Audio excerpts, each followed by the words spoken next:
የልደትሽ ቀን ሆኖ ወይም ቀጠሮ ኑሮብሽ የመጀመሪያ የትምህርት ቀንሽ ብቻ አንድ መሄድ ያለብሽ ቦታ ኖሮ ከቤትሽ የምትወጪበት ምክንያት ኖሮሽ ደምቀሽ መታየት ፈልገሽ ምን ማድረግ እንዳለብሽ የማታውቂ ከሆነ በአንድ ቀን ብቻ እንዴት ራሴን ላሳምር ብለሽ ግራ ከተጋባሽ የዛሬው ቪዲዮ ላንቺ ነው።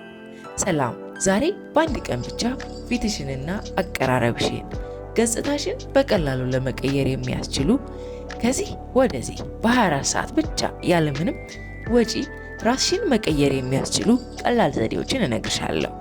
ነገር ግን መርሳት የሌለብን ነገር ራሳችንን ለመቀየር፣ ውበትን ለመጎናጸፍ፣ ቆንጆ ሆኖ ለመታየት የግድ ሶሻል ሚዲያ ላይ የምናያቸውን የስኪን ኬር ፕሮዳክቶች መጠቀም ወይም 10 ደረጃ ያላቸውን የቆዳ እንክብካቤዎች ማድረግ አይጠበቅብንም። በቤታችን ባሉ ግብዓቶች ብቻ፣ ቁም ሳጥናችን ውስጥ ባሉ ልብሶች ብቻ ንጹህ መሆንና መዋብ እንችላለን። አንደኛ፣ ቅንድብ ገጽታችን በትልቁ መቀየር አቅም ያለው ከምታስቡት በላይ ውበትን ሊጨምርልን የሚችልም ነገር ነው። ቅንድብ የተፈጥሮ ውበትን አጉልቶና አድምቆ የሚያሳይ አካላችን ነው። የግድ የውበት ሳሎኖች መሄድ ሳይጠበቅብን በቤታችን በቀላሉ ቅርጽ ማስያዝ፣ ከፊታችን ቅርጽ ጋር ተስማሚ የሆነ የቅንድብ ቅርጽን መከተል ደግሞ የበለጠ ውበትን የሚያጎላጽፈን ይሆናል።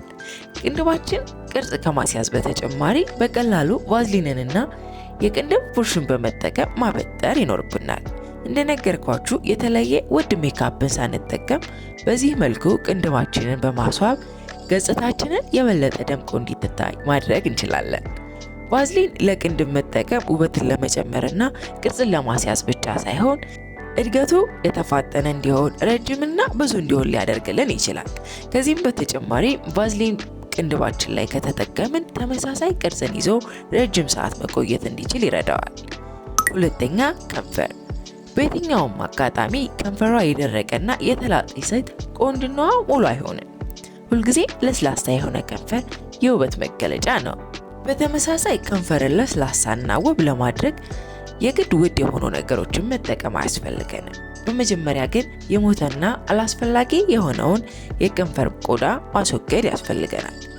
የሞተ የከንፈር ቆዳን ለማንሳት የሞቀ ውሃ በንጹህ ፎጣ ካስነካን ወይም ነክረን ካቆየን በኋላ ከንፈራችን ላይ ለ5 ደቂቃ ማቆየት በቀላሉ የሞተውን የከንፈር ቆዳ ማንሳት እንዲችል ያደርግልናል።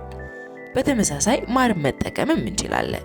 ማርን ከንፈራችን ላይ ተቀብተን በኋላ ማንሳት በቀላሉ የከንፈርን የሞተ ቆዳ ማንሳት ከማስቻሉ በተጨማሪ ለከንፈራችን ወዝንና ለስላሴን ለመስጠት ያስችለናል።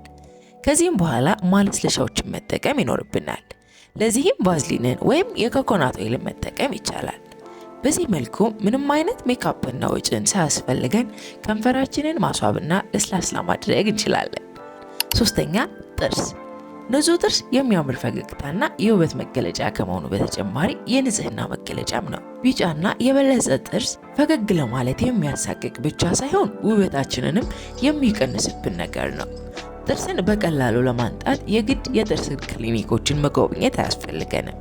የእርድና የኮኮናት ኦይልን እንዲሁም የጥርስ ሳሙናን በመጠቀም ጥርስን ለ5 ደቂቃ በቦረሽ በጊዜ ሂደት ሙሉ በሙሉ ነጭ ጥርስን ለማግኘት የሚያስችለን የጥርስ ንጽህናን ብቻ ሳይሆን የአፍ ጠረንን የተስተካከለ እንዲሆን ለማድረግ የሚያስችለን ተግባር ነው። የኮኮናት ኦይልን ማግኘት የማትችሉ ከሆነ እርድንና የጥርስ ሳሙናን ብቻ በማዋሃድ መጠቀም ትችላላችሁ። ከዚህም በተጨማሪ በየቀኑ 1 ማንኪያ የኮኮናት ኦይልን ለ10 ደቂቃ ያክል በመጠቀም መግመጥመጥ በተመሳሳይ ጥርስን ለማንጣት የሚያስችለን ሌላኛው የተፈጥሮ መንገድ ነው። አራተኛ፣ ፀጉር የትኛውም አይነት አጭር ይሁን ወይም ረጅም ፀጉር ቢኖራችሁ ተስተካክሎ የተያዘ ንጹህ ካልሆነ ውበትን የሚያጎናጽፍ አይሆንም። አንዳንዴ ፀጉራችን የሚያምርና ጤነኛ ሆኖ አስተካክለን ስታይል ማድረግ ባለመቻላችን ምክንያት ውበታችን ይቀንስብናል።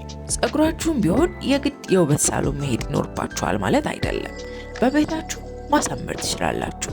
ለዚህም የሚረዱ በተለይም ለኛ ለሀበሻች ፀጉር ያለምንም ፀጉርን የማይጎዳ ጀል ወይም እሳትንና ሌሎችን ኬሚካሎች መጠቀም ሳያስፈልገን የሬት ጀልንና የተልባ ጀልን በመጠቀም ፀጉራችንን በቀላሉ ማኔጅ እንድናደርገው ያለምንም ጉዳት እንዲፍታታለን እንዲሁም ስታይል ለማድረግ ያስችለናል።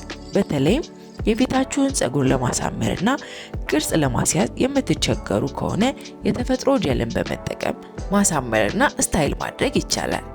ይህን ማድረግም ከጊዜያዊ ውበቱ በተጨማሪ የፀጉራችን ጤንነት ለመጠበቅ ያስችለናል። ምክንያቱም እነዚህ የተፈጥሮ ጀሎች የፀጉር እድገትን ለማፋጠን፣ ጤንነቱን የተስተካከለ ለማድረግ የሚያስችሉ ግብዓቶችን በውስጣቸው ይዘዋል። አምስተኛ ጥፍር። ብዙዎቻችን ችላ የምንለው ነገር ግን ትልቅ ልዩነትን የሚፈጥርልን፣ ውበታችን የሚጨምርልን፣ ከዚህም በላይ ንጹህ ነን ፍክት ብለን እንዲሁም ሽክፍ ያለን ሆነን እንድንታይ የሚያደርግልን ክፍል ነው። አስተውላችሁ ከሆነ ዝንጥ ብላ የሚያምር ገጽታ ኖሯት ጥፍሮቿ የቆሸሹና በከፊል የለቀቀ የጥፍር ቀለም ጥፍሯ ላይ ያለ ሴት ዝንጣዋ ሙሉ ሆኖ አይታያችሁ።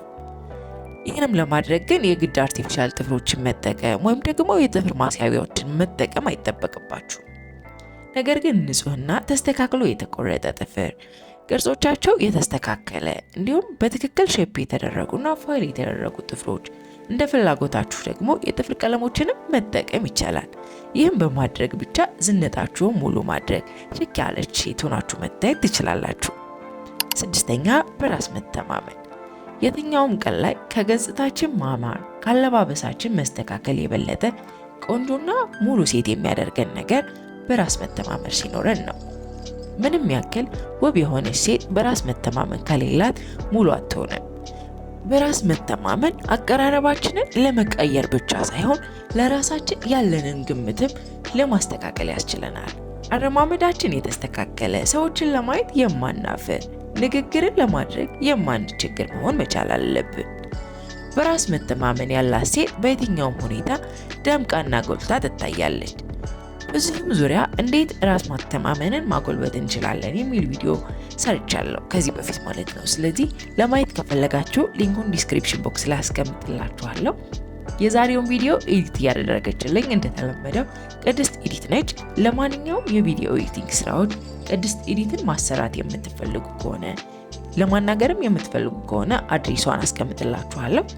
አብራችሁኝ ስለቆያችሁ በእጅጉ አመሰግናለሁ። ድጋሚ እንዲሰራላችሁ የምትፈልጉት ማንኛውም ነገር ካለ ኮሜንት አድርጉልኝ። በድጋሚ እስከምንገናኝ በያላችሁበት ሰላም ቆዩ።